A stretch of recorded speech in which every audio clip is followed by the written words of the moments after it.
2024 సార్వత్రిక ఎన్నికల తర్వాత 99 పార్లమెంటు సీట్లు తెచ్చుకున్న కాంగ్రెస్ ప్రధాన ప్రతిపక్షంగా అవతరించింది. భావి ప్రధాని ఎందుకంటే గతంలో పోల్చిన 45 కంటే ఇప్పుడు 99 రావడంతో రాహుల్ గాంధీ చేసిన యాత్ర లేకపోతే ఆయన ప్రజల్లోకి విస్తృతంగా వెళ్ళిన తీరుతోటి ఆయన్ని భావి ప్రధానిగా కాంగ్రెస్ పార్టీ శ్రేణులు నాయకులు కీర్తించడం మొదలుపెట్టారు. ఇప్పుడే కాదు, అంతకు ముందు నుంచి కూడా ఆయన్ని మోదీకి ఫేస్ ఆఫ్గా భావి ప్రధానిగా ఆయన్ని కీర్తిస్తున్నారు. కానీ రియాలిటీలో రాష్ట్రంలో వరుసగా జరుగుతున్న ఎన్నికల్లో వస్తున్న ఫలితాలు దేశవ్యాప్తంగా ఇవాళ కాంగ్రెస్ పార్టీ తెలంగాణ, కర్ణాటక, హిమాచల్ ప్రదేశ్, తాజాగా కేరళలో మిత్రపక్షాలతో కలిపి అధికారంలోకి వచ్చింది. 22 రాష్ట్రాల్లో బీజేపీ లేదా ఎన్డీఏ మిత్రపక్షాలతో కలిపి 22 రాష్ట్రాల్లో పాలిస్తోంది. సో రాహుల్ గాంధీ ఆవేళ వచ్చిన హైపు తర్వాత రాను క్రమంగా తగ్గిపోవడానికి కారణం ఏంటి? ఇండీ బ్లాక్లో ఉన్న వరుసగా నేతలు కూడా తమ అధికారం కోల్పోతున్న పరిస్థితి. సరే, కేరళలో యూడీఎఫ్ వచ్చినా ఎల్డీఎఫ్ విజయాన్ని ముఖ్యమంత్రి పదవి కోల్పోయారు. అలాగే వెస్ట్ బెంగాల్లో మమతా బెనర్జీ కోల్పోయారు. అరవింద్ కేజ్రీవాల్ అంతకుముందే అధికారం కోల్పోయారు. ఇలా వరుసగా జాతీయ స్థాయిలో ఇండీ బ్లాకు విచ్ఛిన్నమవుతూ రావడం, మరోవైపు ఎన్డీఏ ఒక్కొక్క రాష్ట్రాన్ని పెంచుకుంటూ వెళ్లడము. ఇదంతా ఎందుకంటే ఇప్పుడు రేపు రానున్న జూన్ 10కి మోదీ 12 ఏళ్లు అంటే ప్రధానమంత్రిగా ఆయన మొట్టమొదటిసారి మే 26, 2014 ప్రమాణ స్వీకారం చేశారు. 2014, ఇప్పుడు 2026. మోదీ 3.0 అధికారంలోకి వచ్చి ఆయన పగ్గాలు చేపట్టింది జూన్ 10, 2024. సో ఆ సందర్భాన్ని పురస్కరించుకుని మొత్తం ఎన్డీఏ పాలిత ముఖ్యమంత్రులు, ఉప ముఖ్యమంత్రులు, సీఎంలు, డిప్యూటీ సీఎంలు, కేంద్ర మంత్రులు అందరూ కలిపి ప్రధానమంత్రి ఢిల్లీలో కలుస్తున్నారు. ఒక అతిపెద్ద కాన్క్లేవ్ అది. అంటే దీని వెనకాల ప్రధానమైన ఎజెండా ఏంటంటే వికసిత భారత్ 2047కి మార్గం సుగమం చేసుకోవడంలో ఎంతవరకు వచ్చాం, ఇంకా ఎంత ట్రావెల్ చేయాలి, రాష్ట్రాల్లో కీలకమైన పరిస్థితులు అంటే అభివృద్ధి ఎలా ఉంది, సంక్షేమం ఎలా ఉంది, ప్రజలకు చెప్పినవి ఎంతవరకు డెలివర్ చేసాం, వాళ్ళ విశ్వాసాన్ని నిలబెట్టుకోగలుగుతున్నామా లేదా. వీటితో పాటు ముఖ్యంగా తాజాగా తమిళనాడులో వచ్చిన రాజకీయ ఫలితం, అనూహ్యంగా విజయ్ ముఖ్యమంత్రి అయిపోవడం, అక్కడ పార్టీ పెట్టిన 2 ఏళ్లలోపే అది దేశవ్యాప్తంగా రాజకీయ నాయకుల, రాజకీయ పార్టీల ఆలోచనలో ఒక మార్పు తీసుకొచ్చింది. అంటే డబ్బులు పంచిపెట్టకుండా, పెద్ద పెద్ద పేర్లు లేకుండా, రాజకీయ అనుభవం లేకుండా ఎలాగ రాగలిగాడన్న దాంట్లో దాదాపు 35% పైగా ఉన్న యూత్లో 60-70% మంది విజయ్ కోట్లేశారు. ఈ జన్జీ అని ఇప్పుడు ఏదైతే మనం వింటున్నామో, నిన్న కూడా చంద్రబాబు నాయుడు జన్జీ, జనాల్ఫా అని ఎలా మాట్లాడారో అలా వీళ్ళని ఆకట్టుకోవడానికి ప్రధానమంత్రి ఆల్రెడీ ప్రణాళిక ప్రారంభించారు. ఎలా అంటే తాజాగా వెళ్ళిన 5 దేశాల విదేశీ పర్యటనలో, దౌత్య పర్యటనలకు సంబంధించి వెళ్ళినప్పుడు అక్కడ ఇటలీ ప్రధాని మెలోనీకి మెలోడీ చాక్లెట్లు గిఫ్ట్గా ఇవ్వడం అనే ఒక అంశాన్ని జాతీయ స్థాయిలో విస్తృతంగా ప్రచారం కల్పించడంలో ప్రచారం ఆయన చేశారు. ఆయన ట్విట్టర్ పోస్ట్లో కానీ మిగతా వాటిల్లో కానీ, అలాగే పిఎంఓ మిగతా నాయకులు కూడా చేశారు. అది వాంటెడ్గా జన్జీని రాజకీయాల పట్ల, మోదీ పట్ల ఆకర్షించడంలో కలిసి వచ్చే ప్రతి అంశాన్ని వినియోగించుకోవాలని మోడీ ఆలోచిస్తున్నారు. ఎందుకంటే ఇప్పుడు యువత రేపు రానున్న ఎన్నికల్లో కీలక పాత్ర. చాలామంది కనిపించవచ్చు 2029 సార్వత్రిక ఎన్నికలకి ఇంకా చాలా టైం ఉంది, ఇప్పుడు ఇంకా 2026 అని. ఈ 2026 చివరి సంవత్సరం చివరిలో ఎన్నికలు ఉన్నాయి, అసెంబ్లీ ఎన్నికలు ఉన్నాయి. అలాగే 2029 నాటికి రోడ్ మ్యాప్ అంటే గతంలో 2014, 2019, 2024లో బీజేపీ సొంతంగా గెలుచుకున్న నెంబరు, ఎన్డీఏ పక్షాలకు కలిపి ఉన్న నెంబరు, ఇది వేరియేషన్స్ ఉన్నాయి, ఫ్లక్చుయేషన్స్ ఉన్నాయి. సో ఈసారి అబ్కీ బార్ 400 అని ఎప్పుడైతే చెప్పారో అది 240కే బీజేపీకి ఆగిపోవడం, మిత్రపక్షాలతో కలిపి ఇప్పుడు ప్రభుత్వాన్ని ఏర్పాటు చేసుకున్నారు.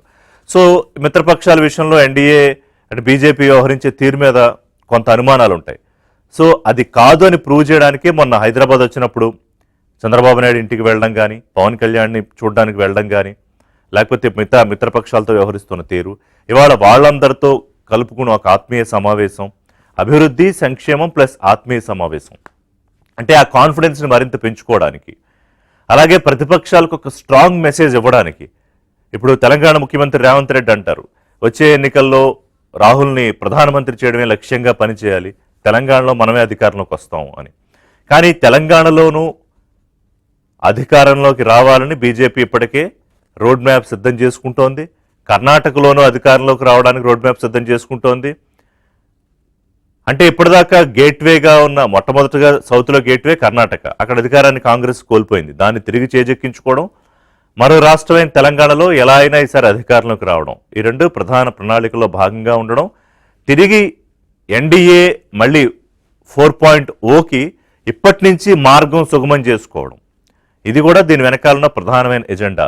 అంటే ప్రతిపక్షాలు ఎక్కడైనా మళ్ళీ కలిసి ఉమ్మడి కార్యాచరణ ఏర్పాటు చేసుకుని ఎన్డీఏ మీద పోరాటం చేయడానికి దిగే లోపే మేము ఇంత బలంగా ఉన్నాము. ఎందుకంటే ఇప్పుడు నితీష్ కుమార్ కేంద్రానికి పంపించారు, అక్కడ బీజేపీ ముఖ్యమంత్రిని పెడుతున్నారు. నితీష్ కుమారు, చంద్రబాబు నాయుడు ప్రధానమైన సపోర్టర్స్ ఇప్పుడు ఎన్డీఏకి. సో వాళ్ళతో అత్యంత సన్నిహితంగా ఉండడంతో ఇప్పుడు ముందు ఈ కూటమికి వచ్చిన ఢోకా లేదు. అలయన్స్ నెంబర్ 1, మేము ఎంత ఐకమత్యంగా ఉన్నాం అనేది ప్రతిపక్షాలకు తెలుస్తుంది. ఆల్రెడీ విచ్ఛిన్నమైపోయిన ప్రతిపక్షాలు ఇంకా నిర్వీర్యమైపోవడానికి ఒక కలిసి వచ్చే అవకాశం ఇది. సో ఇవన్నీ దీని వెనకాలన్న ప్రధానమైన రాజకీయపరమైన ఆలోచనలు. అఫ్కోర్స్ దానికి తోడుగా వికసిత భారత్ గురించి రోడ్ మ్యాప్, రూట్ మ్యాప్ రెండు ఉంటాయి, దిశానిర్దేశం జరుగుతుంది. రాష్ట్రాల్లో అభివృద్ధి, సంక్షేమం గురించి మాట్లాడతారు. మొన్న విదేశీ పర్యటన తర్వాత ఆయన నాయకుల్ని అసలు మీకు సోషల్ మీడియా ఫాలో అవుతున్నారా, ఇన్స్టాగ్రామ్ తెలుసా, అందులో రీల్స్ చేయడం తెలుసా అని మాట్లాడారు. అంటే యువత దేనికి ఎక్కువ కనెక్ట్ అయి ఉన్నారు, యూత్ ఆఫ్ ది కంట్రీ, దాన్ని క్యాప్చర్ చేయాలనేది ప్రధానమంత్రి ఆలోచన. సో ఇప్పుడు దానికి సంబంధించి దిశానిర్దేశం ఉంటుంది. సో ఓవరాల్గా వచ్చే సార్వత్రిక ఎన్నికల నాటికి చాలా ముందుగానే రోడ్ మ్యాప్ క్రియేట్ చేసి ఇవ్వడం, అది బీజేపీ నరేంద్ర మోడీ స్టైలు. అలాగే మోడీ, అమిత్ షాల రాజకీయ వ్యూహంలో ప్రధానమైన స్టైల్ అది. ఇవాళ ఎన్నికలు అయిపోయి రిజల్ట్స్ రాగానే ఈరోజు సాయంత్రమే మళ్ళీ వాళ్ళు భేటీ అవుతారు. వచ్చిన గెలుపు సంబరాల నుంచి తొందరగా బయటపడిపోయి నెక్స్ట్ మళ్ళీ రాజకీయంగా వేసే అడుగుల గురించి ఆలోచిస్తారు. అందుకే వరుసగా ఇన్నిసార్లు అప్రతిహతంగా బీజేపీ గెలవగలుగుతోంది, అధికారం చేజెక్కించగలుగుతోంది, ప్రతిపక్షాలకు అవకాశం లేకుండా చేయగలుగుతోంది. కంచుకోటలుగా ఉన్న రాష్ట్రాల్లో కూడా ముఖ్యమంత్రి పదవులు పోయి సొంతంగా వాళ్లే ఓడిపోయే పరిస్థితి తీసుకురాగలుగుతోంది. సో బ్రేక్ తీసుకుందాం. బ్రేక్ తర్వాత రోడ్ మ్యాప్ 2029 ఎలా ఉండబోతోంది, రాహుల్ గాంధీ చేసిన ఎస్ఐఆర్ మీద చేసిన ఆరోపణలు కానీ, ఓట్ చోరీ ఆరోపణలు కానీ అది ఎంతవరకు అడ్డంకిగా నిలుస్తాయి. ఎందుకంటే మిగతా రాష్ట్రాల్లో కూడా ఎస్ఐఆర్ మొదలైంది, తెలంగాణలో కూడా మొదలవుతోంది, అలాగే ఆంధ్రప్రదేశ్లో ఇప్పటికే మొదలైంది. దాని మీద జగన్మోహన్ రెడ్డి కూడా మన కామెంట్ చేశారు, ఎస్ఐఆర్ మీద అప్రమత్తంగా ఉండాలని. ఈ విషయం 2029 పొలిటికల్ రోడ్ మ్యాప్, అలాగే నాట్ ఓన్లీ పొలిటికల్, మిగతా అన్ని అంశాలు మాట్లాడతారు. ఎందుకంటే రాజకీయం ఒక్కటే చేస్తే సరిపోదు. ప్రజల విశ్వాసాన్ని ఇప్పటివరకు మనం ఎంత ఖాతాలో వేసుకోగలిగాము, ఇంకా ఎక్కడెక్కడ లోపాలు ఉన్నాయి, వాటన్నిటితో పాటు అపోజిషన్, పొలిటికల్ అపోజిషన్కి ఎక్కడ దారి ఇవ్వకుండా, ఎక్కడ డోర్ ఓపెన్ చేసే అవకాశం కూడా ఇవ్వకుండా స్ట్రాటజీస్ ఎలా బిల్డ్ చేయాలి అనే అంశాలు కీలకంగా ఉండబోతున్నాయనేది దేశవ్యాప్తంగా ఈ మీటింగ్ సంబంధించి జరుగుతున్న చర్చ. మనతో పాటు పెట్టపాటి పుల్లారావు గారు, సీనియర్ పొలిటికల్ అనలిస్ట్ జాయిన్ అవుతున్నారు. తులసిరెడ్డి గారు, కాంగ్రెస్ పార్టీ సీనియర్ నాయకులు, మాజీ రాజ్యసభ సభ్యులు. ఎన్వీఎస్ఎస్ ప్రభాకర్ గారు, బీజేపీ సీనియర్ నాయకులు. నమస్కారం ప్రభాకర్ గారు, పుల్లారావు గారు, తులసిరెడ్డి గారు.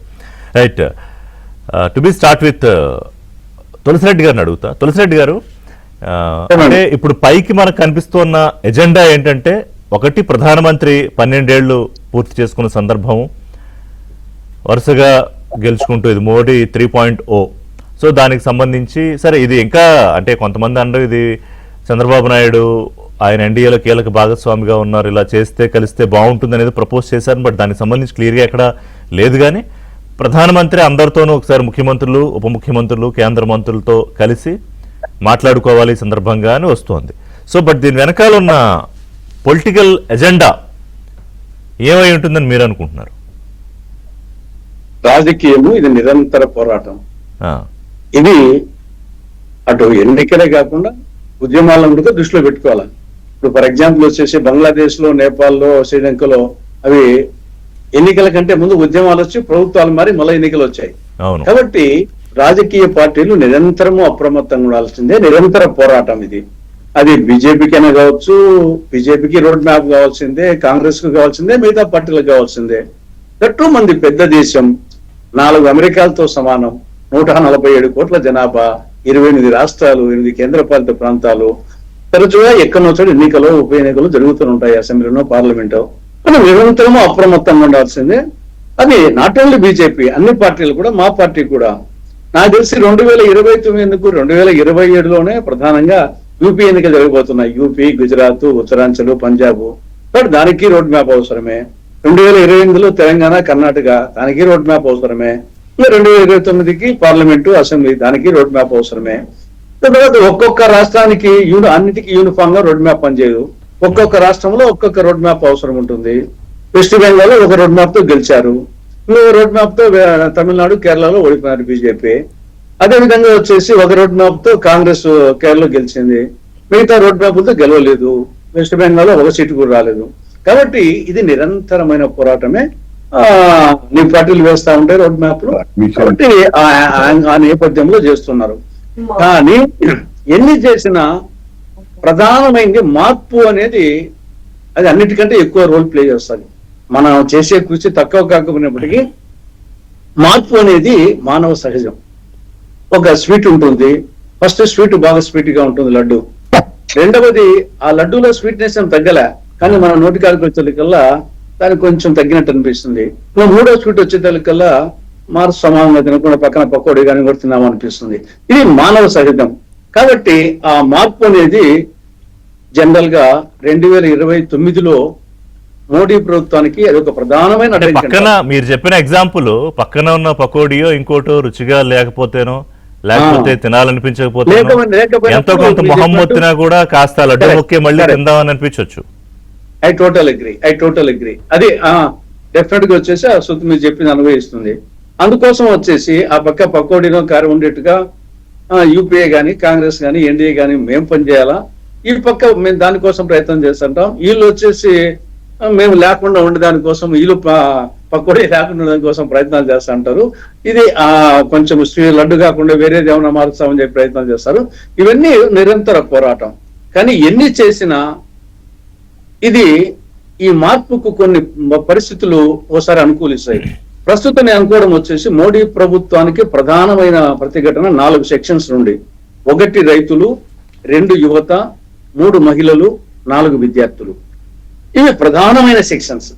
రైతులు వచ్చేసి మన వ్యవసాయ ప్రధానమైన రాష్ట్రము, 70% ప్రత్యక్షంగానో పరోక్షంగానో వ్యవసాయం ఆధారపడే జీవించే దేశము. ఏ రైతు, యూపీ నుండి ఏపీ వరకు ఏ రైతు కూడా సంతోషంగా లేడు. ఏ పంటకు గిట్టుబాటు ధర లేదు, ఏ రాష్ట్రంలో సరే. ఎంఎస్పీ ప్రకటించిన దాంట్లో కొనేది లేదు, ఎంఎస్పీ లేని దాంట్లో గిట్టుబాటు లేదు. వ్యవసాయం గిట్టుబాటు కాక రైతుల్లో తీవ్రమైన అసంతృప్తి ఉంది. That is number 1. రెండవది యువత. ప్రధానంగా వచ్చేసి వాళ్ళు ఫాస్ట్ గా చేంజ్ కోరుకుంటారు, ఫాస్ట్ గా రిజల్ట్ కోరుకుంటారు. కాబట్టి నిరుద్యోగ శాతము రోజు రోజుకు పెరుగుతా ఉంది. దీనికి తోడు ఈ పెట్రోల్, యూజువల్ గా యువత వచ్చేసి మోటార్ బైక్స్ వాడుతూ ఉంటారు. పెట్రోల్ బంక్ కాడికి పోయి పెట్రోల్ పోయించుకుంటప్పుడు తిట్టని యువత లేడు.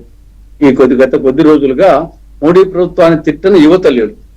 ఇక మహిళలు వచ్చేసి ఈ లోపల వంట గ్యాస్ ధర, మిగతా నిత్యావసర వస్తువుల ధర విపరీతంగా ఈ వారం 10 రోజుల్లోనే, ఈవెన్ మా ఇంట్లో మా లేడీస్ వచ్చేసి వారం రోజులకి ఇప్పటికీ వచ్చేసి ఏం జరిగినాయంటున్నారు.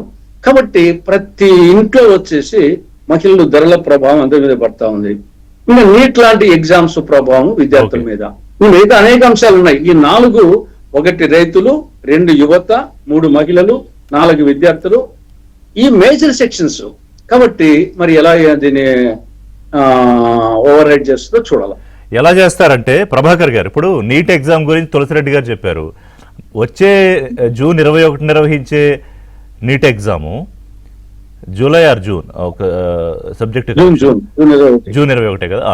దాన్ని ప్రధానమంత్రి నేరుగా మానిటర్ చేస్తారు పిఎంఓ నుంచి. అంటే ఒక జరిగిన తప్పు ధర్మేంద్ర ప్రధాన్ దానికి సంబంధించి మాట్లాడితే ఈసారి నేనే బాధ్యత తీసుకుని చేస్తాను అంటే, ప్రధానమంత్రి, బీజేపీ, ఎన్డీఏ ఆలోచనలు ఎలా ఉంటాయంటే ఈ ఓన్ చేసుకునే విధానాన్ని దేశ ప్రజలకి ప్రతిసారి చూపించే విధంగా ఉంటాయి. సో అదొక ఎగ్జాంపుల్ చెప్పాను నేను ప్రభాకర్ గారు. ఇవాళ ఈ మీటింగ్ జూన్ 10న జరగబోయే మీటింగు ప్రధానంగా దేనికోసం, బట్ దాని వెనకాల పొలిటికల్ ఎజెండా మీరు చెప్తారా, లేకపోతే మన విశ్లేషణలో నన్నే చెప్పమంటారా? ఇప్పుడు పొలిటికల్ ఏజెండా, లేకపోతే డెవలప్మెంట్ ఏజెండా, లేకపోతే వికసిత్ భారత్ దిశగా భారతదేశం అడుగులు వేయాలి అన్నటువంటి దానికి ఆయా రాష్ట్రాలు అభివృద్ధి చెందితేనే భారతదేశం కూడా అభివృద్ధి చెందుతుంది అన్నటువంటి బలమైనటువంటి ఒక విధానంతో ముందుకెళ్తున్నటువంటి ఒక ప్రభుత్వం నరేంద్ర మోడీ గారి ప్రభుత్వం. First point. ఇక సెకండ్ పాయింట్ విషయానికి వస్తే పెట్రోల్ ధరలకు సంబంధించిన విషయంలో తులసిరెడ్డి గారు చెప్పారు. ఈరోజు అత్యంత ఎక్కువ రేట్ ఉన్నటువంటి రాష్ట్రాలు అన్ని కూడా కాంగ్రెస్ పాలిత రాష్ట్రాలే పెట్రోల్ సంబంధించినటువంటి విషయంలో. ఎందుకు? వారు ఆయా రాష్ట్రాలు ఎక్కడైతే కాంగ్రెస్ అధికారంలో ఉందో తెలంగాణ చూస్తే మనకు కనబడుతుంది. ఏపీలో అందరికన్నా ఎక్కువ 117 కాంగ్రెస్. అంతకుముందు జగన్మోహన్ రెడ్డి గారు ముఖ్యమంత్రిగా ఉన్నప్పుడు, అప్పుడు బిఆర్ఎస్ ముఖ్యమంత్రిగా ఉన్నప్పుడు, తర్వాత కాంగ్రెస్ ముఖ్యమంత్రిగా ఉన్నప్పుడు వీళ్ళు ఏం చేశారు? వాటిని గణనీయంగా పెంచారు. ఒక సమయంలో ప్రధానమంత్రి తగ్గించమని కోరారు. కోరితే బీజేపీ పాలిత రాష్ట్రాలన్నీ కూడా తగ్గించకుండా ఉన్నటువంటి రాష్ట్రాలు అప్పటి జగన్మోహన్ రెడ్డి ప్రభుత్వం, అప్పటి బిఆర్ఎస్ ప్రభుత్వం, దాన్నే కొనసాగిస్తున్నటువంటి ఇక్కడ తెలంగాణ కాంగ్రెస్ ప్రభుత్వం. ఇది ఒక అంశం. పోతే ఇతర ఒకవైపున యుద్ధం వచ్చింది. తులసిరెడ్డి గారికి అన్ని విషయాలు కూడా తెలుసు. మనం ఒక పార్టీ ప్రతినిధి అయినప్పటికీ కూడా వాస్తవాలకు దగ్గరగా మన యొక్క అంశాలు ప్రస్తావన ఉండాలని నేను కోరుకుంటా. ఇప్పుడు ప్రపంచ దేశాల్లో ఒకవైపున యుద్ధము, మరొక వైపున సంక్షోభం ఈ యొక్క ఆయిల్ విషయంలో వచ్చింది. ఇతర దేశాలతో పోలిస్తే భారతదేశంలో ఉన్నటువంటి పెట్రోల్ యొక్క ధరలు చాలా తక్కువ అన్నటువంటి విషయం అందరికీ తెలిసినటువంటి ఒక అంశం. మనం సమర్థించుకోవటంలే, ఆ రకంగా వాళ్ళతో పోల్చుకుని మనం ఇట్లా ఉండాలి అట్లా ఉండాలని మనం అనుకోవటంలే. ఒక పాయింట్. ఇక రెండో పాయింట్కి వచ్చేసరికి ఈ ముఖ్యమంత్రుల సమావేశం. ఈరోజు ఒక అంశాన్ని గుర్తించాలి మన ఋషి గారు. మీరు ఇంపార్టెంట్ అంశం ఏంటంటే ఒకసారి ఒక ప్రభుత్వం పరిపాలన రాయిస్తే రెండోసారి అధికారంలోకి రావడం చాలా కష్టం అవుతుంది. దేశ ప్రజాస్వామిక వ్యవస్థలో స్వాతంత్రం నాటి కాలం నుంచి చూస్తే ఒక బెంగాల్ మాత్రమే లగాతారుగా కమ్యూనిస్ట్ పార్టీ వస్తూ వచ్చింది. ఆ తర్వాత ఈరోజు పరిస్థితి ఏంటంటే టోటల్ గా కనుమరుగైపోయి ఒక సీటు కూడా గెలవలేనటువంటి ఒక పరిస్థితిలో కొట్టుమిట్టాడుతూ ఏదో చావు తప్పి కన్నులొట్టపోయి బయటపడ్డది. ఇంకా కొన్ని కుటుంబ పార్టీలు, ప్రాంతీయ పార్టీలు, జాతీయ పార్టీలు కుటుంబ పార్టీలుగా, ప్రాంతీయ పార్టీలుగా మారినటువంటి ఒక కాలాన్ని ఈ మధ్య నరేంద్ర మోడీ గారి యొక్క ప్రభుత్వ సమయంలో చూశాం. అయితే యాంటీ ఇన్కంబెన్సీ అనేది ఏ ప్రభుత్వం పైన కూడా ఉంటుంది అన్నటువంటిది బలంగా అందరూ భావిస్తూ ఉంటారు.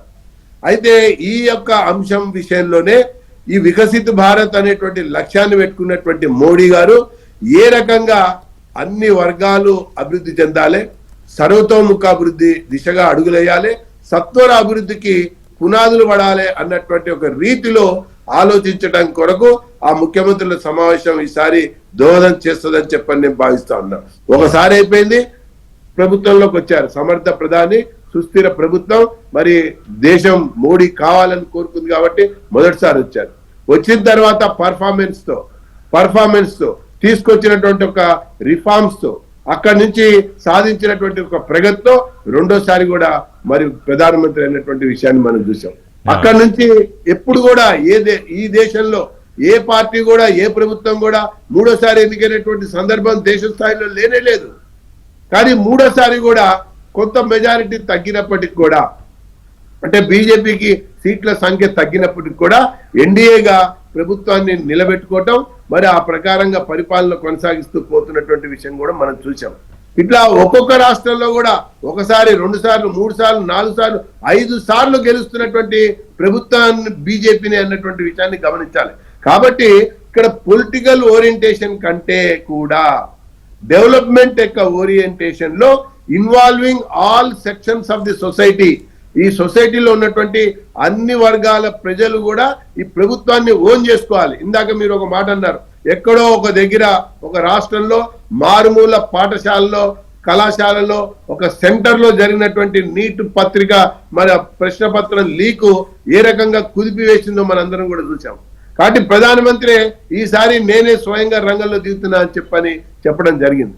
ఇక రైతులకు సంబంధించిన విషయానికి వస్తే స్వాతంత్రం వచ్చినప్పటి నుంచి ఈనాటి వరకు కూడా కాంగ్రెస్ ప్రభుత్వమే ఎక్కువ సంవత్సరాలు దేశాన్ని పరిపాలించింది కదా.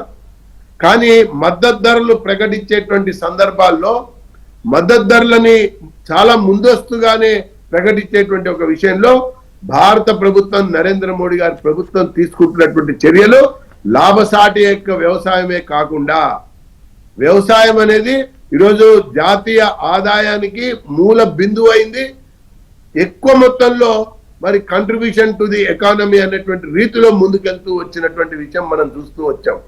ఇది ఏదో తూతూ మంత్రంగా మాట్లాడుతున్నటువంటి వ్యవహారం కాదు ఇది. ఈరోజు రైతు ఆ రకంగా అన్ని రకాలుగా కూడా అయితే ఇక్కడ ఏమవుతుంది, రైతులు సంబంధించినటువంటి డ్యూయల్ సబ్జెక్ట్ కూడా కావటం, ధాన్యం ఎవరు సేకరించాలి, రాష్ట్రాలు. తెలంగాణలో ఉన్న పరిస్థితి గతంలో కూడా తెలంగాణలో చూసాం మనం. నేను అదే చెప్తున్నా, ధాన్యం ఎవరు సేకరించాలి? అది బీజేపీ పాలిత రాష్ట్రమైనా, కాంగ్రెస్ పాలిత రాష్ట్రమైనా, ప్రాంతీయ పార్టీ పరిపాలించేటువంటి రాష్ట్రమైనా ధాన్యం సేకరించే బాధ్యత రాష్ట్రాన్ని. ఈ రాష్ట్రము సకాలంలో సేకరించకపోవటం, అకాల వర్షాలు పడుతున్నటువంటి సమయంలో సేకరించడానికి రంగంలోకి రావటం, ఒకవైపున కేంద్రమే అన్ని రకాలుగా అంటే ఆ సంచి యొక్క ధరతో పాటు, సూదిలో దారం యొక్క ధరతో పాటు, హమాలి యొక్క ధరతో పాటు, ట్రాన్స్పోర్ట్ యొక్క ధరతో పాటు ఇస్తున్నప్పటికీ కూడా రాష్ట్రాలు నిర్లక్ష్యం వహించడం వల్ల, ముఖ్యంగా కాంగ్రెస్ పాలిత రాష్ట్రాలు, ప్రాంతీయ పార్టీల యొక్క రాష్ట్రాలు నిర్లక్ష్యం వహించడం వల్లనే రైతులు ఆక్రోశంగా. కానీ ప్రభాకర్ గారు మీరు చెప్పిన రైతులు లేకపోతే ఈ సమస్యలు ఇవన్నీ ఎలాగూ చర్చకు వస్తాయి అంటే అంత డీటెయిల్డ్ గా చర్చకు అక్కడ వచ్చే అవకాశం ఉండదు. కానీ ఓవరాల్ గా దేశంలో 22 రాష్ట్రాల్లో ఇప్పుడు మీరు అధికారంలో సొంతంగానో మిత్రపక్షాలతోనో కలిసి ఉంటే 4 రాష్ట్రాల్లో కాంగ్రెస్, మిగతా ప్రాంతీయ పార్టీలు. సో ఇప్పుడు ఎజెండా ఏంటంటే ముఖ్యంగా తెలంగాణ, కర్ణాటక నెక్స్ట్ మీ ఫోకస్ అదే కదా. వీటితో పాటు ఇందాక వారు చెప్పిన ఉత్తరప్రదేశ్ లో తగ్గుతోన్న బలాన్ని పెంచుకోవడం ఎలాగా అంటే పైకి చెప్పినా చెప్పకపోయినా ఇందులో పొలిటికల్ ఎజెండాయే కీలకంగా ఉంటుంది. మిగతాది అభివృద్ధి, 2047 వికసిత భారత్ ఇవన్నీ ఎలాగూ ఉంటాయి అనుకోండి కాదా. అంటే మిత్రపక్షాలతో మీరు ఎంత సన్నిహిత్యంతో ఉన్నారు, అలాగే విపక్షాలు ఎంత విచ్ఛిన్నమైపోయి ఉన్నాయి. మీరు చెప్తున్నటువంటి విషయానికి ఒక చిన్న అంశం జోడిస్తున్నా. ఇప్పుడు ఒక ముఖ్యమంత్రుల సమావేశం ఒక ప్రధానమంత్రి నిర్వహిస్తున్నాడు అన్నప్పుడు ముఖ్యంగా అన్ని రకాల వర్గాలకి అభ్యున్నతికి ఏ రకంగా ప్రణాళికలు రూపొందించుకోవాలనేది మాట్లాడేటువంటి వ్యవహారం ఒకటి. తర్వాత రెండోది రాజకీయ ఏజెండా అంశానికి వచ్చినప్పుడు ఖచ్చితంగా ఉన్న ప్రభుత్వాన్ని మళ్ళీ ప్రజల విశ్వాసం పొందే విధంగా పనితీరుని ఎలా మెరుగుపరుచుకోవాలి అన్నటువంటి అంశం రెండోది అవుతుంది. ఇక మూడోది మాకు పెద్ద అస్త్రం అండి. ఈరోజు మాకు ఉన్నటువంటి ఒక పెద్ద అస్త్రం 12 సార్లు SIR కాంగ్రెస్ ప్రభుత్వం సమయంలో జరిగింది. ఒక్కరోజు కూడా బీజేపీ ప్రతిపక్ష పార్టీ అయినప్పటికీ కూడా బాధ్యతారహితంగా ఎస్ఐఆర్ గురించి, రాహుల్ గాంధీ చేసిన ఓట్ చోరీ ఆరోపణల గురించి ఇవన్నీ కూడా మాట్లాడతాను. బిఫోర్ దట్ పుల్లారావు గారు, సో ఇవాళ 2047 వికసిత భారత్ లక్ష్యానికి ఎంత చేరువలో ఉన్నామో, ఇంకా ఏమేం పని చేయాలి, అలాగే ఫీల్డ్లో మిగతా రాష్ట్రాల అభివృద్ధి ఏంటి, సంక్షేమం ఏంటి, వీటితో పాటుగా ప్రధానంగా పొలిటికల్ రోడ్ మ్యాప్ 2029 ఇందాక తులసిరెడ్డి గారు చెప్తున్నట్టు అంతకుముందు ఉన్న రాష్ట్రాల ఎన్నికలు కానివ్వండి. సో ఏమిటి ప్రధాన ఎజెండా ఈ సమావేశానికి సంబంధించి? రెండు విషయాలు. 2024-2040 చాలా దూరంగా ఉన్నది, అసలు మాట్లాడకూడదు కూడా. ఇంకోటి ఏంటంటే మంచిగా రాజకీయంగా నరేంద్ర మోడీ గారికి మంచి స్ట్రాటజీ ఏంటంటే, నేను విన్నాను ప్రభాకర్ గారు ఎమ్మెల్యే చేశారు, ఇది రెస్పెక్టెడ్ పర్సనాలిటీ, అలాగే తులసిరెడ్డి గారు కూడా ఎంపీ అంతా చేశారు. వాళ్ళకి రెస్పెక్ట్ ఇస్తూ ఆయన ఎంత లో కీగా ఉంటాడో ఆయనకు అంత మంచిగా వెళ్తారు. ప్రజల్లో ఒక పెద్ద మనిషి, దేశానికి చాలా మంచి పనులు చేశాడు, కొన్ని ఇంకా మంచి పనులు చేయలేదని నేను చెప్తా ఉంటాను. డిఫెన్స్ లో, ఫారెన్ అఫైర్స్ లో. కానీ లోకి ఏంటి అసలు ప్రధానమంత్రి ఉండేది మీరు చెప్పిన దానికి భిన్నంగా ఉంటారు ప్రధానమంత్రి. ఇప్పుడే నాకు 2029 కావాలి, ఇలా రోడ్ మ్యాప్స్, ఈ హడావుడి చేస్తే ప్రజలకి ఫెటీగ్ వస్తారు, అలసట వస్తారు. 2023 సెప్టెంబర్ నుంచి 2024 ఏప్రిల్ వరకు విశేషమైన మంచిగా చేశాయి పబ్లిసిటీ, G20, రామ్ మందిర్. కానీ ఎక్కువైపోయింది. అక్కడ ఉన్న అయోధ్య సిటీ ఓడిపోయారు. అది దీనికి థియరీ ఏమిటంటే, ఈ థియరీ ఎప్పుడు ఫెయిల్ అవుతుంది. లోకీగా చేయి, నీ పడుకున్న విరోధులను లేపొద్దు హడావిడితో. వాళ్ళు లభిస్తారు కదా. మమతా బెనర్జీ, రాహుల్ గాంధీ ఇద్దరు పురుచుకున్నారు, ఎలక్షన్లో మళ్ళీ కలుస్తా అంటున్నారే. లోకీగా ఉండు, వాళ్ళని నిద్రపోనే, నీ పని చేసుకుంటా పో. 12 సంవత్సరాలు అవ్వండి, ప్రజలు ఓహో ఈజ్ అ గుడ్ మ్యాన్, ఏదో చేస్తున్నాడు. జోబులు నింపుకోలేదు, ఆడు బంధువుల్ని, కొడుకుల్ని, కూతుర్ని, కోడల్ని, అల్లుడిని, అత్తల్ని అందరిని తీసుకొచ్చి పదవిలో కూర్చోబెట్టలేదు. ఇవన్నీ ఉన్నాయి. అది చేస్తే బెటర్. ఎందుకంటే ఇంకో పక్కన తులసిరెడ్డి గారి నాయకుడు గుడ్ మ్యాన్ రాహుల్ గాంధీ, నేను వెళ్ళి ఆటో డ్రైవర్లతో కూర్చొని ఏదో చెప్పాడు మీద ఇది అది చూస్తారు ప్రజలు. ఈ కంపారిజన్ చూస్తారు ఏంటిది. అది రెస్పెక్టబుల్ గా ఆయన పెద్ద మనిషి తరాగా ఉంటే ఆయనకి ఇంకేం అక్కర్లేదు. మేము ఈ పని చేసాం, ఆ పని చేసాం, పెట్రోల్ ధరలు అందరికీ తెలుసు. తర్వాత ఇవాళ మీరు అన్నారు కదా యూత్ యూత్ యూత్ అని. 18 సంవత్సరాల నుంచి 40 సంవత్సరాల ఓటర్లు 40% ఉన్నారు దేశంలో. వాళ్ళు 99% ఎడ్యుకేటెడ్. ఎవడు తైతెక్కలేస్తున్నాడు, ఎవడు పబ్లిసిటీ మాంగరు, ఎవడు మీడియా హాగ్, లేకపోతే పబ్లిసిటీ కోసం చేస్తున్నాడు, ఎవరు మంచి వాళ్ళు కొన్ని తప్పులు చేస్తున్నారు, పర్వాలేదు, అలా గ్రహించగలరే. బీజేపీ ఎంతో తీసుకొచ్చే నేను అంత వస్తాడు అనుకోలేదు. 30-40 ఎమ్మెల్యేలు వస్తాడు, రోల్ ఉండొచ్చు అనుకుంటే. ఎందుకంటే అక్కడ ప్రజలకి మొహమ్మద్ తీసింది ఆ రెండు వర్గాలు చూసి. ఏడీఎంకే, డిఎంకే, పక్కన కాంగ్రెస్ కూడా 40-50 సంవత్సరాలు బట్టి ఉన్నారు. అది ఆటోమేటిక్ గా వస్తుంది. అది గాట్ చేసుకోవాలి. మోడీ గారు, మన బీజేపీ పార్టీ కూడా ఇంకా ఎక్కువ మన అచీవ్మెంట్స్ చెప్పుకుందామంటే ఇంకా ఎక్కువ అసంతృప్తి వస్తాయి. క్వైట్ డిగ్నిటీ ఉంటుంది నీకు. ఆటోమేటిక్ గా ప్రజలు ఆ అసెస్మెంట్ చేసుకుంటారు. దేశభక్తి, దేశం అంటే ఇంపార్టెంట్, చేస్తున్నారు. ఫెయిల్ అవుతున్నాడు. నవీన్ పట్నాయక్, జ్యోతి బాసు, నితీష్ కుమార్ 25 సంవత్సరాలు చేశారు. అదే మాట్లాడేవారు కదే, డబ్బులు పెట్టుకుని ఊర్లో తిరిగేవారు కదే, పౌరుదారుల సర్కిల్ పెట్టుకుని డబ్బాలు కొట్టుకునే. అది కొద్దిగా నా వ్యూ. అది ఎదరవాడిని తప్పులు చేయలే, నువ్వే ఎప్పుడు యుద్ధానికి సైన్యం. అదేదో ఆ కృష్ణుడు చేసినట్టుగా అల్లరి చేసి యుద్ధం మొదలు పెడదామంటే చాలా తిరుగుబడతనం వస్తాయి ప్రజల్లో. లాస్ట్ టైం కూడా అలాగే వచ్చింది ఆ ఓవర్ కాన్ఫిడెన్స్ వల్ల. ఏదో సరదాగా అన్నారు మాకు మంచి మెజారిటీ ఇవ్వండి, అది తిప్పేసి అల్లరి కొట్టేశారు. ఓవర్ కాన్ఫిడెన్స్ వచ్చింది ప్రజలు అనుకుంటే ఎవరు ఆప్ చేయలేరు. ఓవర్ కాన్ఫిడెన్స్ చేయకూడదు. అది నా వ్యూ. కానీ పుల్లారావు గారు, ప్రధానమంత్రి మీరు చెప్పిన దానికి భిన్నంగా వారు విదేశీ పర్యటన నుంచి వచ్చిన తర్వాత కేంద్ర మంత్రులతోనూ పార్టీ నాయకులతోనూ సమావేశంలో ఇంకా విస్తృతంగా ఎలా వెళ్ళాలి, ఇంకా ఈ ఇన్స్టాగ్రాము, రీల్స్ ఇవన్నీ మీకు తెలుసా, ఈ జంజీకి రీచ్ అవడం ఎలాగో మీరు నేర్చుకోండి అని చెప్పి ఇంకా మోర్ పెనిట్రేషన్ దిశగా ఆలోచిస్తున్నారు ఇప్పుడు. తప్పు. అది ఎక్కువగా తినేస్తే అజీర్ణం. ఇందాక తులసిరెడ్డి గారు ఫుడ్ ఐటమ్స్ మీద చాలా మాట్లాడారు కాబట్టి ఆ లైన్లో నేను మాట్లాడతా. ఎక్కువ తింటే అజీర్ణం వస్తాయి, తక్కువ తింటే రుచొట్టాలి. బాగా నోటి నిండా కుక్కేసుకుంటే ఏమవుతారు మీకు తెలుసు, నాకు తెలుసు. ఈ రీల్స్ పెడదాం, ఇలా చేద్దాం, ఓవర్ అయిపోతుంది. సోషల్ మీడియాలో రిస్క్ వచ్చేస్తుంది, చుట్టం మానేస్తారు జనం. లిమిటెడ్ గా అదొక మంచి బాణంలాగా, రాంబాణంలాగా కొట్టాలి. కానీ ఊరికనే గడ్డి పరకలతో కొట్టేసినట్టుగా సోషల్ మీడియా వాల్యూ పోతుంది. ఆయన ఇమేజ్ ఆయనే కాపాడుకోవాలి. పక్కన ఉన్న హనుమంతులందరూ పాస్ చేస్తారు, ఇంకా పెంచుతున్నామని. అందరు ముఖ్యమంత్రులకి అదే వచ్చిన ప్రాబ్లం కదా, వాళ్ళు చాలా ఇంటెలిజెంట్ పీపుల్. ప్రతి ముఖ్యమంత్రి పక్కన ఉన్న వాళ్ళు అడగాలి. So over publicity, over action అనవసరం. కానీ ఆంధ్రప్రదేశ్ ముఖ్యమంత్రి చంద్రబాబు నాయుడు కానీ ఆ మాటకు వస్తే, అంటే మిత్రపక్షాల్లో సొంత పార్టీ వాళ్ళు ఎలాగూ మోడీ గారి గురించి మాట్లాడతారు, కానీ వీళ్ళు మోదీయే ఇవాళ అసలు దేశం ఈ స్థితిలో ఉండడానికి, లేకపోతే విజన్ 2047కి మనం రీచ్ అవ్వడానికి, విశ్వంలో మనం ఎదగడానికి అని మొత్తం అంతా కూడా మోడీ సెంట్రిక్గానే జరుగుతోంది కదా రాజకీయాలు. మీరేమో ఎక్కువ చేస్తే మొహం మొత్తుంది అంటున్నారు. మెయిన్ థింగ్ నేను చెప్తున్నా, మొహం మొత్తకుండా ఆ లైన్ క్రాస్ చేయకుండా చూసుకోవాలి. మొహం మొత్తితే నువ్వు ఎంతమంది పని చేసినా కుదరదు. మీ ఇంటికి వచ్చి నాకు 50 సార్లు భోజనం పెట్టి బయట మీరు చెప్పారంటే నాకు నచ్చదు. మానవత్వం చెప్తున్నా, కేర్ఫుల్గా వెళ్ళాలి.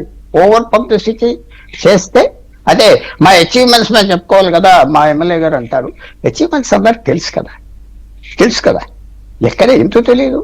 వాళ్ళ కళ్ళు పని చెప్తాయి, వాళ్ళ చెవులు పని చెప్తాయి, కొంత అవ్వలేదు కూడా.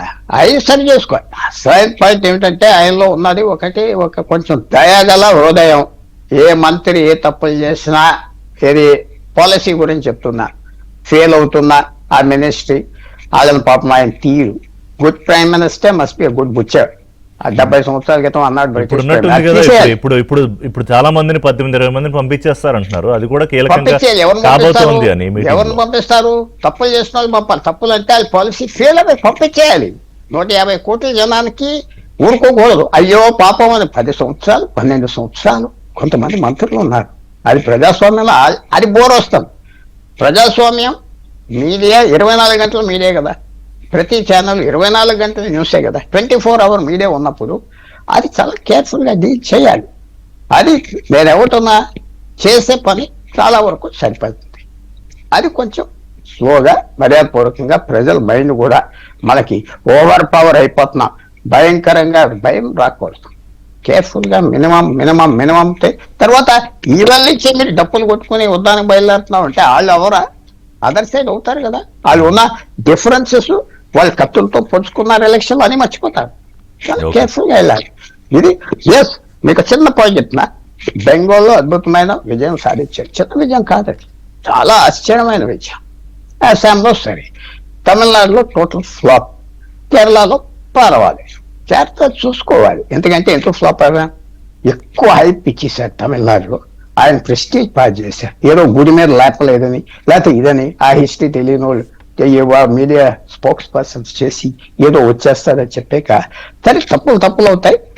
కొంచెం నేను చెప్పేది ఏంటంటే రెస్ట్రెంట్ ఉండాలి. అధికారంలో ఉన్నారని ఊరికనే యాడ్ చేసి లేకపోతే ఊరికనే చెప్పేస్తే ఇది చాలా పొరపాటు. ఇంకెవరేం చేయక్కర్లేదు. ఓన్ ఎనిమిటీ సెల్ఫ్ కోల్స్ వస్తాయి. ఎస్, సో అపోజిషన్ అలర్ట్ అవ్వడానికి అవకాశం ఇవ్వడమా, లేకపోతే ఆల్రెడీ అపోజిషన్ ఇప్పుడు ముఖ్యంగా రాహుల్ గాంధీ పోరాటం చేశారు. బీహార్ ఎన్నికలకు ముందు ఎస్ఐఆర్ మొదలుపెట్టిన పోరాటం బీహార్లో ఫలితం ఇవ్వలేదు. ఆ తర్వాత వెస్ట్ బెంగాల్లో మమతా బెనర్జీ చేసినా, తమిళనాడులో స్టాలిన్ చేసినా కూడా ఆ ఓట్లు పోయిన చోట వాళ్ళు ఓడిపోయారు తప్ప అది ప్రజల్లో పెద్దగా నెగిటివిటీ రాలేదు. ఇప్పుడు మిగతా రాష్ట్రాల్లో కూడా ప్రారంభమైంది. సో ఇప్పుడు ఎస్ఐఆర్ మీద అపోజిషన్ చేసే పోరాటము, లేకపోతే మిగతా అంశాల ఆధారంగా చేసే పోరాటం, అన్నిటికన్నా ముఖ్యంగా దేశ ప్రజల్లో ఆల్టర్నేటివ్ ఏంటి అనే ఒక ప్రధాన ప్రశ్నకు సమాధానం ఉందా? అలాగే రెండోది, ఈ మధ్య గౌరవ సుప్రీంకోర్టు న్యాయమూర్తి చేసిన కామెంట్స్ మీద మొదలైన కాక్రోచ్ జనతా పార్టీ అనేది అతి తక్కువ, అంటే అదేం పార్టీ కాదు, ఇట్స్ ఒక వ్యంగ్యంగా మొదలుపెట్టిన ఒక ప్రయత్నం. ఈ సోషల్ మీడియాలో బీజేపీని దాటి సభ్యత్వాలు దాదాపు మిలియన్స్లోకి వెళ్ళిపోవడం, దాని మీద దాన్ని బ్లాక్ చేయాలి అంటే సుప్రీంకోర్టు న్యాయమూర్తి ఎవరైతే కామెంట్ చేశారో వారే ఇంత సెంటిమెంటల్గా తీసుకోకండి దీన్ని అని దాన్ని పక్కన పెట్టడం, ఇలాంటి పరిణామాలు ఎన్నో ఉన్నాయి. సో ఇవి ఒకవైపు ప్రధానమంత్రి యూత్ని ఆకర్షించండి అని చెప్పడం, అదే సమయంలో యూత్ దేశవ్యాప్తంగా ఎన్నికల మీద, రాజకీయాల మీద ముఖ్యంగా ఎక్కువ ఫోకస్ చేయడం గతంలో కంటే. ఇవాళ సోషల్ మీడియాలో ఇందాక పుల్లారావు గారు అన్నట్టు వాళ్ళు అబ్జర్వ్ చేస్తున్నారు అన్నీని, అంటే ఎవరు ఎటువంటి థియేట్రిక్స్ చేస్తున్నారా లేకపోతే రియల్గా జరుగుతుందా అనేది. మరి దీని ఇంపాక్ట్ ఎలా ఉంటుందో మాట్లాడారు. అపోజిషన్ ఒక వైపున ఎస్ఐఆర్ మీద, లేకపోతే ఈవీఎంల మీద, లేకపోతే ఎలక్షన్ కమిషను మోదీ కుమ్మక్కైపోయి చేశారని రాహుల్ గాంధీ, మమతా బెనర్జీ ధర్నాలు చేయడాలు, లేకపోతే ఇవన్నీ నిరసన ప్రదర్శనలు, ఇవేమన్నా అసలు ప్రజల్లోకి, ముఖ్యంగా ప్రజలు అంటే కీలకంగా ఎవరైతే రాజకీయాలు అబ్జర్వ్ చేసి ఓటింగ్కి వచ్చే ప్రజలు, I'm very particular about this point, వాళ్ళని ఎంతవరకు ప్రభావితం చేయగలుగుతున్నాయి తులసిరెడ్డి గారు? Other side of the coin చెప్పండి. నా అభిప్రాయము వాటికంటే కూడా ఇప్పుడు మన నీటిది, తర్వాత పెట్రోల్ డీజిల్, నీట్ ఏమైంది? కాదు, ఒక్క నిమిషం, మీకు అడ్డు రావట్లేదు. నీట్ సరే ఒక 25 లక్షల మంది అనుకుందాము, కొంత కోపంగా ఉంటే ప్రధానమంత్రి డ్యామేజ్ కంట్రోల్ చేసేసారు కదా. నేనే స్వయంగా పర్యవేక్షిస్తా, నేనే కూర్చుంటా వేళ పిఎంఓలో. రెండు ఉన్నాయి. ప్రధానమంత్రి ఛాలెంజ్ గా తీసుకుంది ఒక ఆస్పెక్ట్ గా మెరిట్ గా పోవచ్చు. ఒక పరీక్ష జరిపేదానికి కూడా ప్రధానమంత్రి, PMO office, air force, military ఉపయోగించంటే ఇది ఇంత అధ్వానమైన పరిస్థితిలో ఉందనేది సెకండ్ సైడ్. మనము లాయర్ వచ్చేసి ఆ పక్క వాదించవచ్చు, ఈ పక్క వాదించవచ్చు. అంటే ఒక ఎగ్జామ్ కండక్ట్ చేయడానికి PMO office, air force, military పెట్టాల్సిన స్థాయిలో ఈ దేశం ఉందా? ఇంత అధ్వానమైన పరిపాలన అనేది ఇంకొక సైడ్ మనం వాదించవచ్చు కదా. రెండవది, రేపు ఒకవేళ మళ్ళా లీక్ అయింది అనుకో, ఏం అప్పుడు పరిస్థితి? ఇంకా ప్రపంచ దేశాల్లో భారతదేశం తల ఎత్తుకుంటుందా? పిఎం వచ్చేసి ఇంకా విదేశాలకు కానీ పోగలడా? ఒక్కరోజు ఉండగలడా పోస్ట్ లో? రేపు ఒకవేళ ఏమైనా అయిందనుకోండి, లీక్ అయిందనుకోండి, రేపు పిఎం పరిస్థితి ఏమిటి? ఈ దేశ పరిస్థితి ఏమిటి? అంటే ఆ కోణంలో కూడా ఆలోచించాలి. మీరు చెప్పినట్లు ప్రభుత్వము ఆల్టర్నేటివ్ ఉందా లేదా అనేది కూడా మీరు చెప్పినట్టు డెఫినెట్ గా పనిచేస్తుంది.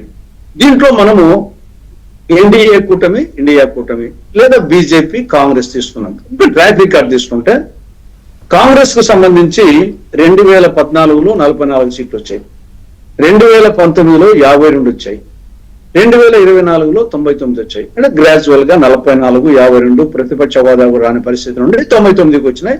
గ్రాడ్యువల్ గా పెరుగుతా ఉంది. రీసెంట్ గా అంత ముందు చరిత్ర మళ్ళా వద్దాం. అదే బీజేపీ 2014లో 288, 2019లో 303 పెరిగింది, కానీ 2024లో 240 తగ్గింది. కాబట్టి బీజేపీ కొంత అవరోహణాక్రమము, కాంగ్రెస్ పార్టీ ఆరోహణాక్రమంలో వస్తా ఉంది. ఇది ఒకటి. ఇక మనం కాంగ్రెస్ ట్రాక్ రికార్డ్ తీసుకుంటే 30 ఏళ్ల పాటు ఏకఛత్రాధిపత్యంగా పరిపాలించింది. 1947 నుంచి 1977 వరకు 30 ఏళ్ళు. ఇప్పుడైనా 12 ఏళ్లే. అప్పుడు 30 సంవత్సరాల పాటు ఏకఛత్రాధిపత్యంగా పరిపాలించిన చరిత్ర కాంగ్రెస్ ఉంది. మొత్తం 79 సంవత్సరాల్లో 54 సంవత్సరాలు పరిపాలించిన చరిత్ర ఉంది. తర్వాత మినిమం సీట్లు పార్లమెంట్ లో 44, మాక్సిమం సీట్లు 414. బీజేపీకి మినిమం 2, మాక్సిమం 313. ప్రధానంగా వచ్చేసి యూపీ అనేది ఇప్పుడు కీలకం. మనము యూపీలో కాంగ్రెస్ తగ్గిపోయిన తర్వాత దేశంలో ఇబ్బంది పడుతుంది కాంగ్రెస్. యూపీలో బీజేపీ పుంజుకున్న తర్వాతనే బీజేపీ బలమైన పార్టీగా ఏర్పడింది. అటువంటి యూపీలో 2014లో బీజేపీకి 71, 80 గాను 71, 2019లో 80కి 64, 2024లో 80కి 33, 71 నుండి అమాంతం తగ్గిపోయినాయి 33.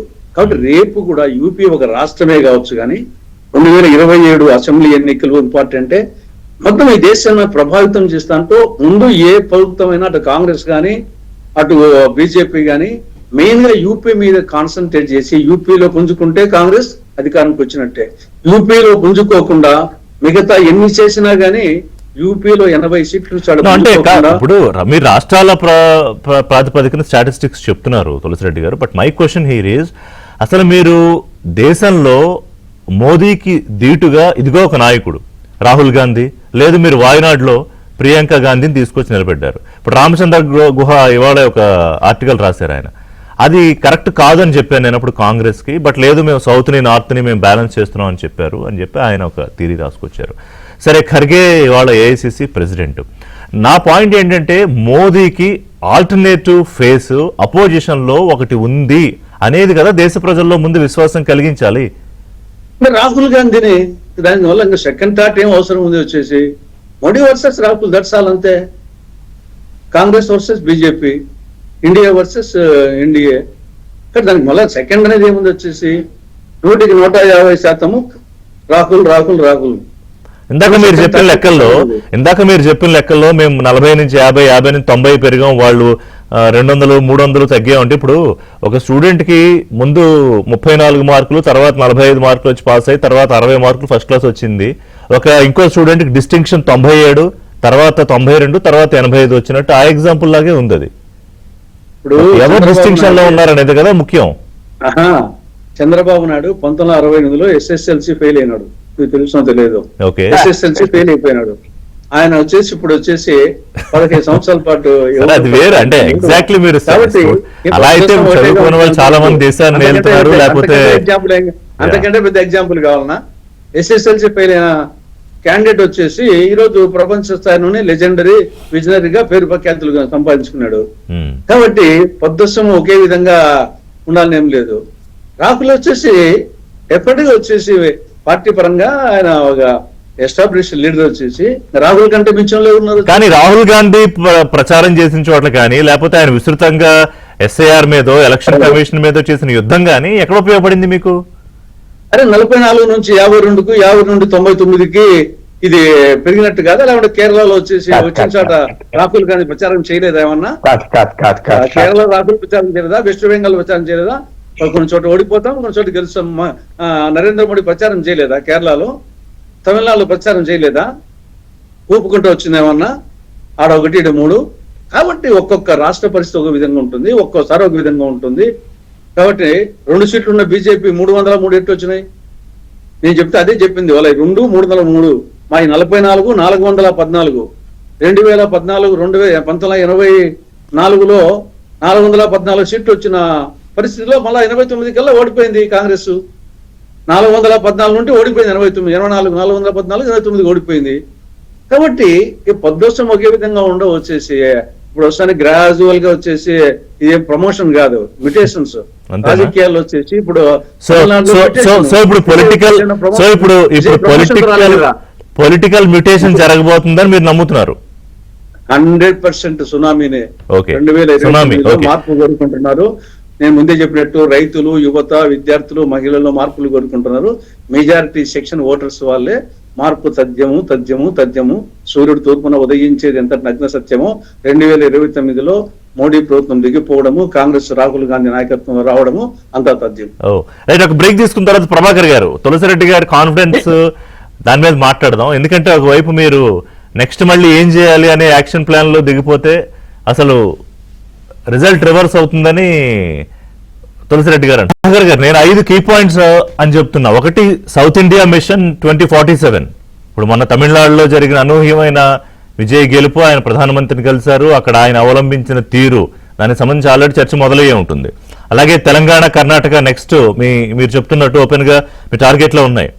నెక్స్ట్ విపక్షాలు చేస్తున్న ఆరోపణలకు గ్రాస్ రూట్ చెక్, అదే ఎస్ఐఆర్, ఎలక్షన్ కమిషన్, ఈవీఎంల, సరే కేంద్ర మంత్రి పునర్వ్యవస్థీకరణ ఉండనే ఉంటుంది. అలాగే బ్రాండ్ మోడీ రీఎన్ఫోర్స్మెంట్ ఒకటి, అండ్ కూటమి ఐక్యత ప్రదర్శన. కరెక్టేనా ఈ 5 పాయింట్లు ప్రభాకర్ గారు? 5 పాయింట్లు కరెక్టే. ఎస్ ప్రభాకర్ గారు చెప్పండి. ఇప్పుడు మన తులసిరెడ్డి గారు కాంగ్రెస్ పార్టీ రావడం ఖాయం అని చెప్పని అన్నారు. ఇప్పుడు కాంగ్రెస్ పార్టీ ఏ రోజు కూడా పాజిటివ్ మ్యాండేట్ తో గెలిచినటువంటి సందర్భాలు మనకు కనబడటానికి కూడా లేవు. ఒకటి గమనిస్తే, ఇందిరాగాంధీ హత్య తర్వాత సానుభూతి పవనాలు, రాజీవ్ గాంధీ హత్య తర్వాత సానుభూతి పవనాలు, జనతా పార్టీ ప్రయోగం వైఫల్యం కావడంతో వచ్చినటువంటి ఒక మ్యాండేట్, ఈ రకమైనటువంటి పరంగానే వాళ్ళకి సంఖ్య పెరుగుతూ వచ్చిందే కానీ భారతీయ జనతా పార్టీ నరేంద్ర మోడీ గారిది ఫస్ట్ విక్టరీ 2014 తీసుకుంటే కూడా పాజిటివ్ మ్యాండేట్. అంతకుముందు అటల్ బిహారీ వాజ్పేయి గారిది కూడా పాజిటివ్ మ్యాండేట్. ఆ తర్వాత 2014 తర్వాత వచ్చినటువంటి 18 సమయంలో కూడా పర్ఫార్మెన్స్ యొక్క ఆధారంగా వచ్చినటువంటి పాజిటివ్ మ్యాండేట్. ఆ తర్వాత మూడోసారి కూడా ముచ్చటగా మళ్ళీ అవకాశం ఇస్తే మంచిది అన్నట్టుగా భావించి మాత్రమే ఆ రకంగా కొంత సంఖ్య తక్కువతో గెలిపించినటువంటి మాట వాస్తవం. ఇకపోతే నేను ఇంకొక అంశం చెప్తా. తగ్గుతోంది బీజేపీకి, మరి కేరళ, తమిళనాడులో మోడీ గారు తిరిగితే ఫలితాలు వచ్చాయా? అరే, కేరళ, తమిళనాడులో కూడా బీజేపీకి పార్లమెంట్ ఎన్నికల పర్సంటేజ్ ఒకసారి చూస్తే అసలు కళ్ళు చెదిరిపోతాయి ఒక్కొక్కరికి. అంతేకాకుండా రెండోది, మేము ఒక రాష్ట్రం ఒకసారి కాదు, 2 సార్లు కాదు, 3 సార్లు కాదు, 4 సార్లు కాదు, 5 రాష్ట్రాలు గుజరాత్ గెలిస్తే, 4 సార్లు మధ్యప్రదేశ్ గెలిస్తే, 3 సార్లు హర్యానా గెలిస్తే, 2 సార్లు ఉత్తరప్రదేశ్ గెలిస్తే చరిత్ర కాదా అండి? ఇది చరిత్ర కాదా? ఇది పర్ఫార్మెన్స్ యొక్క ఆదరణ కాదా? ఎంతసేపు ఓటు చోరీ గద్ది చోడో అనే నినాదం పెట్టారు. నేను ఈ విషయం ఎందుకు చెప్తున్నా అంటే, తులసిరెడ్డి గారికి ఇది 13వ ఎస్ఐఆర్. ఇప్పటి వరకు 12 ఎస్ఐఆర్లు నిర్వహించారు కదా. నిర్వహించినప్పుడల్లా కాంగ్రెస్ ప్రభుత్వమే దేశంలో అధికారంలో ఉంటూ వచ్చింది కదా.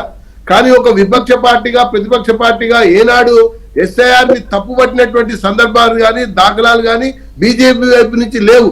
ఎస్ఐఆర్ ఏంటి? అది రాజకీయ ప్రక్రియ కాదు, రాజ్యాంగ ప్రక్రియ.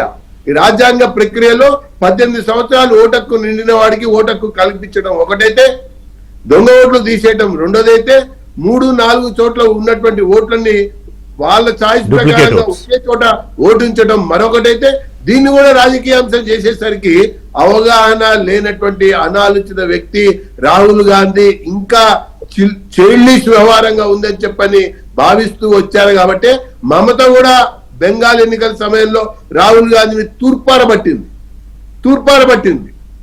ఇక ఇంకో విషయాలకు వస్తే, ప్రతి సందర్భంలో కూడా వీళ్ళ పతనానికి కారణం ఏంది?